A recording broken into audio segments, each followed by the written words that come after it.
હવે આપ જૂનાગઢ જિલ્લાનો સમાચાર પત્ર સાંભળશો, જેના લેખક છે સંજીવ મહેતા.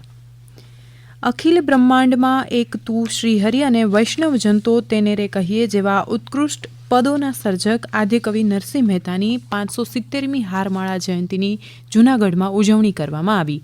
સુપ્રસિદ્ધ નરસિંહ મહેતાના ચોરા ખાતે ભગવાન દામોદર રાયજી અને નરસિંહ મહેતાની પ્રતિમાનું પૂજન અર્ચન શણગાર તેમજ સાંજે વ્યાખ્યાન અને ભજનનો કાર્યક્રમ યોજાયો હતો.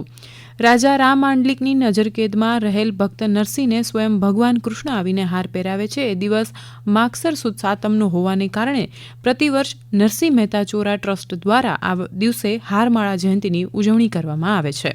તો માગસર સુદ છઠને દિવસે ભગવાન શ્રી કૃષ્ણનું જ એક સ્વરૂપ રણછોડરાયજીના પાટોત્સવની પણ જૂનાગઢ, માંગરોળ સહિત કૃષ્ણ મંદિરોમાં પરંપરાગત ઉજવણી કરવામાં આવી હતી.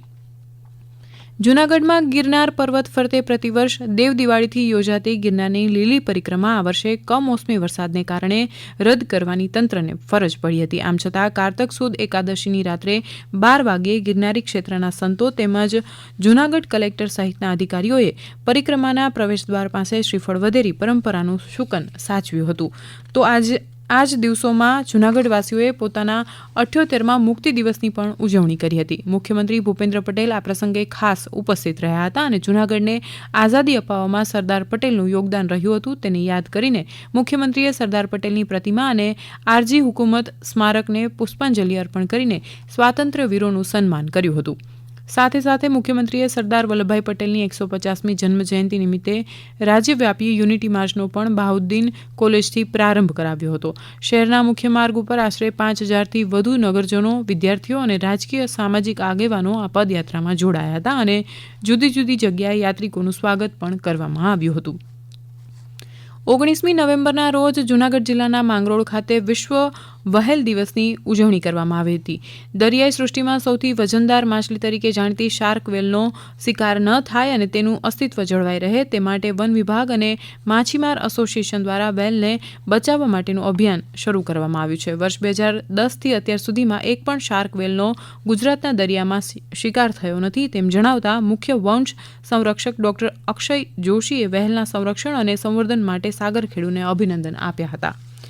સમગ્ર રાજ્યની જેમ જૂનાગઢમાં પણ ભગવાન બિરસા મુંડાની 150મી જન્મજયંતિની જનજાતિ ગૌરવ વર્ષ તરીકે ઉજવણી કરવામાં આવી હતી. આ તકે અધ્યક્ષ સ્થાનેથી બોલતા જિલ્લા પંચાયત પ્રમુખ હરેશ ઠુમ્મરે કહ્યું હતું કે દેશની સ્વતંત્રતા અને સનાતન ધર્મના રક્ષણ માટે ભગવાન બિરસા મુંડાએ વર્ષો સુધી લાંબી લડત ચલાવી હતી. આજે લોખંડી પુરુષ સરદાર પટેલ અને ભગવાન બિરસા મુંડાની 150મી જન્મજયંતિ ગુજરાત અને દેશ ઉજવી રહ્યું છે ત્યારે આ બંને મહાપુરુષોના જીવનમાંથી યુવાનોને પ્રેરણા લેવા તેમણે શીખ આપી હતી.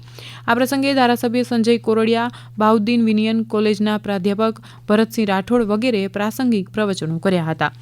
આદિજાતિના તેજસ્વી વિદ્યાર્થીઓ, રમતવીરો અને સમાજ શ્રેષ્ઠીઓનું આ તકે સન્માન કરવામાં આવ્યું હતું.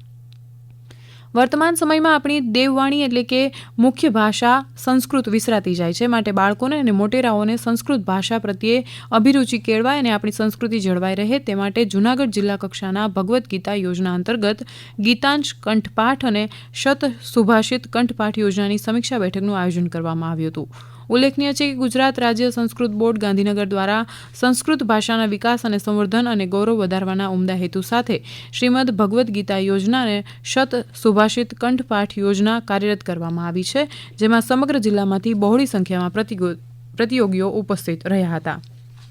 ભારતીય સંસ્કૃતિ, કલા અને સંગીતને ઉજાગર કરતો ગિરનાર મહોત્સવ જૂનાગઢમાં યોજાયો હતો.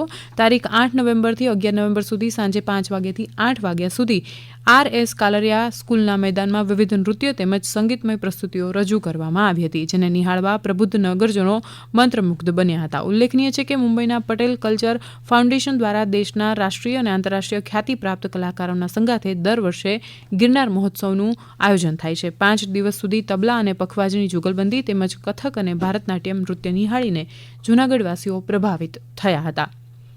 હમણાં જ આપે જૂનાગઢ જિલ્લાનો સમાચાર પત્ર સાંભળ્યો, જેના લેખક હતા સંજીવ મહેતા. પ્રસારણ આકાશવાણીના અમદાવાદ વડોદરા કેન્દ્ર પરથી કરવામાં આવ્યું.